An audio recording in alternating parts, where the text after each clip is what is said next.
Hey YouTube, and in this video we're going to talk about conditionals.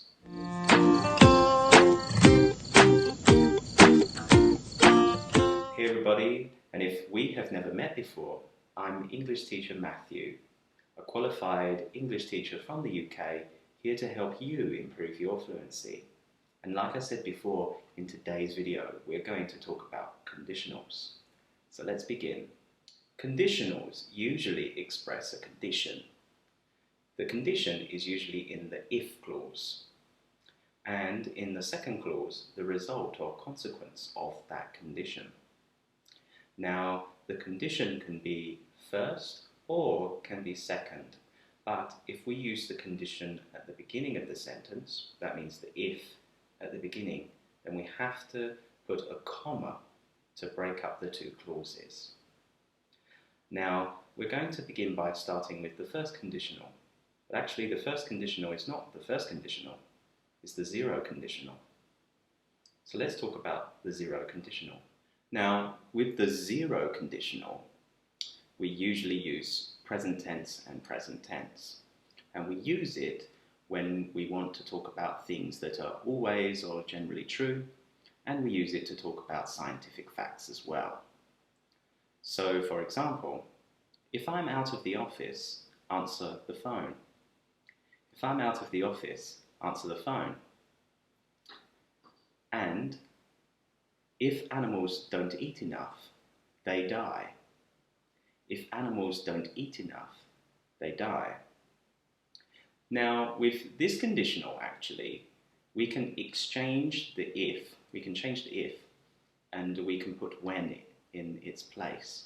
So, for example, we can say, when animals don't eat enough, they die. So that's the zero conditional. Pretty simple, right? Let's talk about the next conditional, the first conditional. Now, the first conditional is used when we want to talk about a future condition that is likely, possible, or probable to happen. So, for example, if I get the job, I will be happy. If I get the job, I will be happy. If you buy new clothes, you will look smarter. If you buy new clothes, you will look smarter.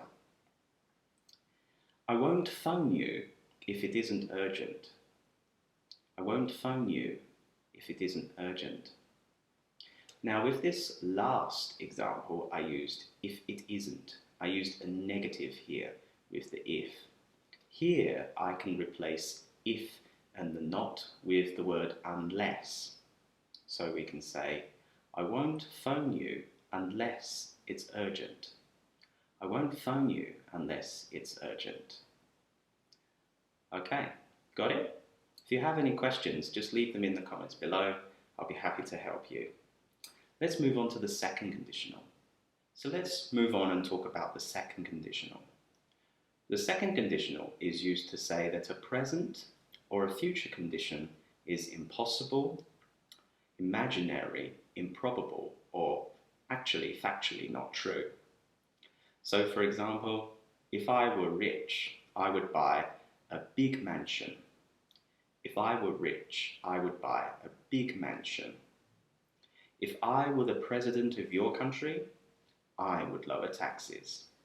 If I were the president of your country, I would lower taxes. Now, the zero, the first and the second conditional, pretty simple conditionals and fairly easy to understand for most English learners. What we're going to move on to now is the third conditional and then mixed conditionals. These are more complex, more complicated to understand. So make sure you have a pen and paper handy so you can. Now, in the third conditional, we usually use past perfect in the if clause and present perfect with would in the other clause. We usually use the third conditional to talk about something that didn't happen in the past, didn't happen before, but when we talk about the result is imaginary. So, for example, if I had studied harder, I would have found a better job. If I had studied harder, I would have found a better job.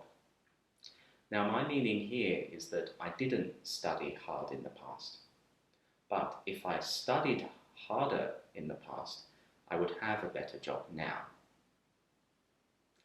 And my other example is, if I hadn't got up late this morning, I would have arrived on time. If I hadn't got up late this morning, I would have arrived on time. Now, here what my meaning is that I did get up late this morning, but if I got up on time, I would have got to the place on time too. Now, remember I said in the other clause we have to use would with the present perfect? Here we can also use could and might as well. Now, when we want to talk about a past and a present condition, we have to use the mixed conditional. Now, there are two kinds of mixed conditionals, but in the mixed conditionals, we mix the second conditional and the third conditional. So let's look at the first example. My first example is, if the tickets were cheaper, I would have gone to the match last night. If the tickets were cheaper, this is second conditional, I would have gone to the match last night. This is the third conditional part. If the tickets were cheaper, I would have gone to the match last night. This means that I didn't go to the match yesterday because the tickets were expensive. Let's look at the second example. In this example, the second and third conditional places are swapped. So let's listen. If I hadn't broken my leg, I would be on the hiking trip right now. If I hadn't broken my leg, third conditional, I would be on the hiking trip right now. This is the second conditional. If I hadn't broken my leg, I would be on the hiking trip right now. Now, in this condition, I mean that I broke my leg. That's why I'm not on the hiking trip right now. Before we finish today's class, I just want to ask you a question, and I want you to answer in the comments below. My question is a second conditional question. If you won $1 million US, what would you do? If you won $1 million US, what would you do? Answer me in the comments below. I just want to say thank you so much for watching today's video. I hope you learned something new. If you have any questions, also leave them in the comments below. I'll be happy to help you. If you enjoyed what you saw, press the like button. And if you want to see more, make sure you subscribe. And until next time, keep practicing.